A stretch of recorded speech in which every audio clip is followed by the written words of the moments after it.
이 영상은 철학의 색채가 강합니다. 그 이유는 현재 과학으로는 사후세계는 말할 수 없고 관련 연구도 없기 때문입니다. 그렇기 때문에 정답은 없습니다. 철학계의 거장인 예일대 철학교수 셸리 케이건의 주장을 바탕으로 말씀드리되 이 또한 정답은 아니니까 다양하게 의견을 내주시면 좋겠습니다. 여러분에게 질문드리죠. 사후의 삶이 존재합니까? 존재한다고 생각하는 분도 계시겠지만 저는 존재하지 않는다 이렇게 답하고 싶습니다. 죽은 다음에도 살아간다는 것은 엄청난 모순점들이 많습니다. 삶이 끝난다면 더 이상 삶은 존재하지 않습니다. 사후의 삶이 존재하는가? 라는 질문은 죽고 난 뒤에도 나는 살아있을 수 있을까? 이것과 완전히 동일한 질문입니다. 즉, 말이 맞지가 않습니다. 죽음이 뭡니까? 모든 것의 끝입니다. 죽고 나서도 생존해 있을 수 있을까? 생존할 수 없죠.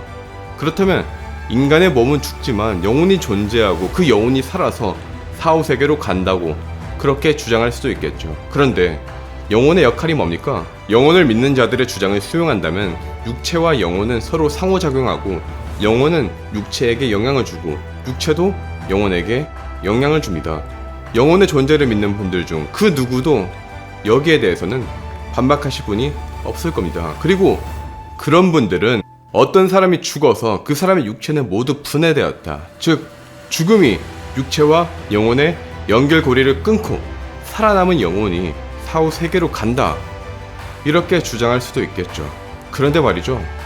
죽음 이후에 남아있다면 영혼은 비물질적인 존재, 즉 일상적인 원자로 구성되지 않은 존재일 겁니다. 그렇기 때문에 일상적인 물질로 구성된 육체라는 물질에 소멸해서 살아남은 겁니다. 그렇죠.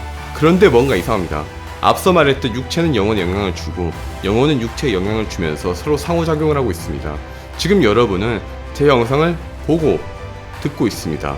여러분의 귀는 대기 중의 진동을 느낄 수 있고 여러분의 눈은 가시광선을 받아들입니다. 그리고 이를 통해서 여러분은 생각을 합니다. 쉽게 말해서 몸에서는 굉장히 다양한 물질적인 과정들이 벌어지고 있고 영혼이 정신이든 의식이든 뭐든지 간에 이런 물질적인 과정들에 영향을 받고 있습니다. 즉 영혼이 육체에 영향을 받는다면 육체가 사라지고 난 뒤에 영혼이 소멸될 가능성을 배제할 수가 없습니다. 일상적인 물질로 구성된 육체에서 벌어지는 일에 영향을 받는다는 것은 영혼이 혹시라도 존재한다면 이 또한 일상적인 물질로 구성되었을 것이고 분해되어 버릴 가능성이 존재하고 분해된다면 사후세계 따윈 없습니다. 무엇보다 영혼의 존재를 믿는 분들은 영혼과 육체가 별개의 것이라고 믿을 겁니다. 왜냐면 영혼과 육체가 만약에 같은 것이라면 육체가 소멸했을 때 영혼도 소멸할 테니까요. 그렇기 때문에 영혼의 존재를 믿는 사람들은 영혼과 육체는 별개의 것이라고 주장하며 이런 주장을 합니다. 여러분이 아침에 눈을 떠서 화장실에 간다고 합시다. 그리고 거울을 봤는데 여러분이 보이지 않습니다. 얼굴도 팔도 그 어떤 것도 보이지 않아요. 하지만 내 정신은 또렷하게 존재합니다. 육체는 보이지 않지만 의식, 정신은 존재합니다. 쉽게 말해서 정신은 멀쩡한데 내 몸이 없어졌다고 가정해 봅시다. 좀 어렵습니까? 그렇다면 현실적으로 여기 볼펜이 있습니다. 이 볼펜이 여러분의 앞에 있다고 생각해 보세요. 자, 하나 물어보죠. 이 볼펜이 존재하면서 동시에 존재하지 않는 것은 가능합니까? 불가능합니다. 그렇다면 여러분, 왼손은 있는데 오른손은 사라진 그런 상상을 해보세요. 쉽게 상상이 되죠. 왜냐면 왼손과 오른손은 서로 다른 두 가지니까요. 즉 어떤 것 하나가 다른 하나 없이 존재하는 상상을 할 수 있다면 이 두 가지는 반드시 다른 존재입니다. 오른손 없이 왼손이 존재할 수 있는 상상을 할 수 있다면 왼손과 오른손이 다른 것처럼요. 웃음은 존재하지만 육체는 없는 상황이 상상이 됩니까? 안 되죠. 왜냐면 육체 없이는 웃을 수 없으니까요. 자, 맨 처음에 여러분은 육체가 없는 영혼을 상상할 수 있었습니다. 즉 육체와 영혼은 구분 가능한 다른 존재네요. 그러면 육체가 없어져도 영혼 남을 수 있겠네. 즉 사후세계는 충분히 존재할 만하네. 하지만 이 논리에는 엄청난 모순이 있습니다. 초저장에 나타나는 별 중에 개밥바라기 별이라는 게 있습니다. 새벽에는 샛별이 뜹니다. 우리는 손쉽게 샛별 없이 개밥바라기 별이 존재하는 상황을 상상할 수 있습니다. 즉 샛별과 개밥바라기 별은 다른 별입니다. 하지만 이건 사실이 아닙니다. 샛별과 개밥바라 개별은 둘 다 금성입니다. 하나의 행성을 지칭하는 다른 표현인데 과거에는 정보가 부족했고 아는 바가 없었기 때문에 사람들이 다른 별로 착각하고 있었을 뿐입니다.